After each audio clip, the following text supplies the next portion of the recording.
Crazy sharp. In today's video, we are using the Wedgeheads. Thank you, EL&B Outdoors. Their information and website, social media, stuff like that will be linked down in the description below. They sent me these heads quite some time ago, and I've had this long-running list of Broadheads, and they got put in line, but considering the time in which they sent them, it took me a while to finally get to them in the list. So I apologize for the delay, but here we go. I'm going to load a couple arrows up with these Wedgeheads. We're going to send them downrange into some foam, see how they fly, and then we're going to go hunting this afternoon. We've got a pair of boars spotted in color, and they've been hammering all the feeders. Like, they start at 1 early in the afternoon, or not early in the afternoon, I guess it'd be more like late in the afternoon, right before dark.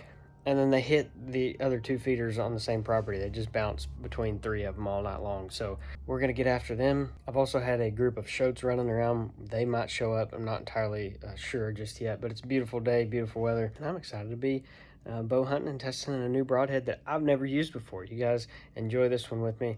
Let's go punch some holes in some foam to start out and see how these Wedgeheads fly.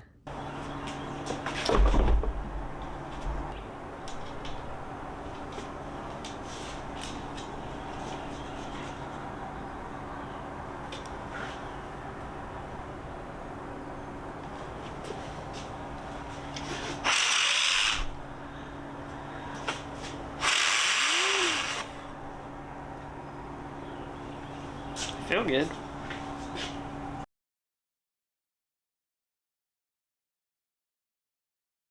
I'll just have y'all know that I am risking it all for you guys.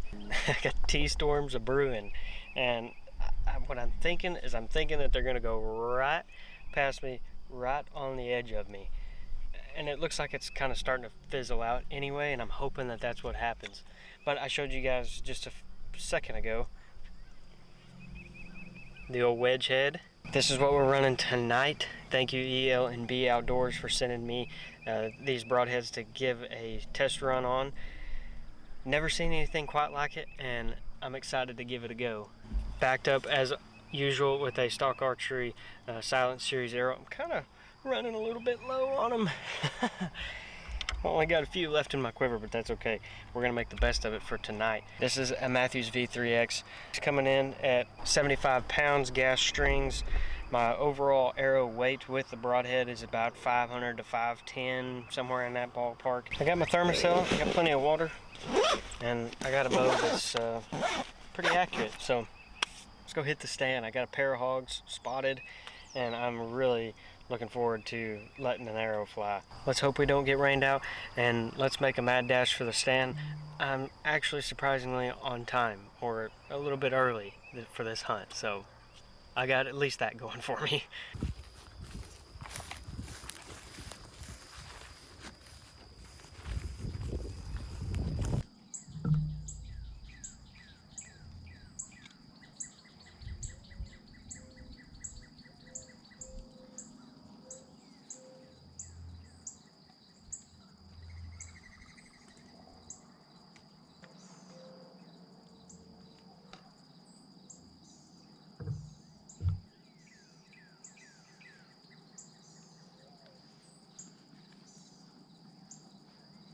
Well, I'm in and settled, getting a few light sprinkles on me, but looks like everything is going to stay east of me, thank goodness.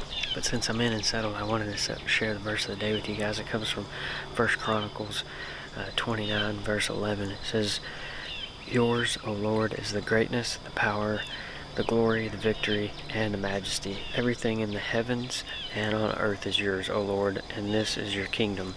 We adore you as the one who is over all things." Today is the eclipse day, as I'm sure basically all of you are aware of the total solar eclipse that we had in the middle of the day today. I found this verse very fitting. I think this is a fitting verse for the total solar eclipse, but this last sentence says, "We adore you as the one who is over all things," and I just want you guys to remember that in your lives today, that we serve a God that is perfect, He is just, and He is over all things. So no matter what you're facing in your life, just know who is in control, and He's got it all handled and taken care of. It was perfect timing. I got some deer moving in, so we're gonna hang out and watch looks like a couple of does. if they ease on in here.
Take a step. That is too awesome. And now it's raining, but I'll soak in it. I did it for you guys. I don't care. Man, I love it. That wasn't the bigger of the two, but I could feel the wind picking up and these hogs were starting to get a little bit anxious, and I was like, yeah, I'm gonna go ahead and just sling an arrow at the first one that gives me an opportunity. And here we are. That hog didn't take a step, and I purposely ran it through the shoulder because how is she gonna test a broadhead? Wham, bam, thank you, ma'am, done. That was too awesome. Thank you, Lord. We're gonna film in the rain, it's okay.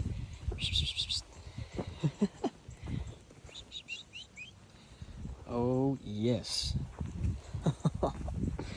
Man, I love me a good spotted hog. A decent little boar. Let's check out our arrow here. I know he snapped it off whenever he rolled over. Yeah, I was afraid of that. And broke my knock. You rotten little sucker. Them things are expensive. Let's see what we got going on here. Roll over. Oh, yeah. Textbook. Very nice cut.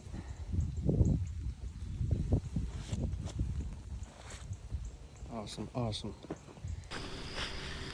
it was totally worth getting just slightly sprinkled on to come out and do this test. I tried retrieving the broadhead. It's somewhere in the abyss. I'm not sure where it ended up because I could not find it in here. We'll run a test on this head again in the future just because I'd like to recover it and see how it turned out. And I'm just about fairly certain that there's little to no damage to the broadhead being what it's made out of. Maybe in a few days we'll be able to find this one and we can take a look at it in a future video. But what a testament to a stock archery arrow and a good broadhead, a good fixed blade broadhead. I mean, as I was doing some prodding around in here, I know that the arrow did make it to the offside shoulder, which I'm not surprised, but it blew right through that shoulder, went through a rib, and just kept on trucking. And I'd still have a good arrow had he not rolled over on it, but you know, that's just how it goes sometimes. It is what it is, but that's okay. I don't know that I can leave much better of a review than that, considering it didn't even run off. So I actually get to take pictures in the daylight. Or at least not complete darkness anyway, so that's a plus. You guys be sure that you check out the stock archery arrows down below in the description and use this code right here to save yourself some money when you pick some up. I love a good broadhead testing video, and the next one that's up is going to be the Slick Trick, the new Slick Trick. I think it's the Torch 2-inch mechanical. I'm honestly extremely pumped about running that one through a hog because I was a big Slick Trick guy for a long time when I first got into bow hunting, and they had a 2-inch mechanical. I think it was their original one that I just absolutely loved and used for years. So I'm very excited to get back to my roots just a little bit and use this new and improved, we hope it's new and improved, 2-inch mechanical from Slick Trick. Thank the Lord for another safe and successful hunt. Thank you guys so much for watching, and if you enjoyed this one, be sure that you subscribe to the channel and hit the notifications bell so you don't miss out on any of these hog testing videos, or broadhead testing videos on hogs, I guess I should say. Nonetheless, before it decides to possibly pour down rain, let's get the heck out of Dodge, and I'll see you guys in just a few days. Well, before we completely get out of here, y'all are gonna laugh at this. I'm pulling up trail camera pictures. I said in the beginning of the video that these hogs were bouncing between all my feeders. Well, look where his buddy is right now. He's over at another feeder just chowing down. I think it's hilarious. Hopefully we'll catch up with him in the next video when we do this 2-inch Slick Trick. And now I'm done. I'll see you guys in a few days. Try to catch me howling at the moon.